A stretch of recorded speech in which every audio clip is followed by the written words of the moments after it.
கொஞ்சம் கீழே வைங்க.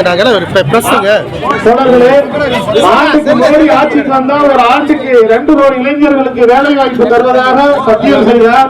ஆட்சிக்கு வந்த பிறகு படித்த இளைஞர்கள் வேலை கேட்ட போது பக்கோடா விட்டு பிழைத்துக் கொள்ளுங்கள் என்று படித்த இளைஞர்களை கேவலப்படுத்திய மோடி ஆட்சியினுடைய அவலங்களை இன்று நீலகிரி நாடாளுமன்ற தொகுதியினுடைய வெற்றி வேட்பாளர் அண்ணன் ராசா அவர்கள் படித்த இளைஞர்களுக்கு பக்கோடாவை கொடுத்து மோடி ஆட்சியுடைய அவலங்களை நினைவூட்டி வாக்கு சேகரிக்கக்கூடிய பணியில் ஈடுபட்டுள்ளார்.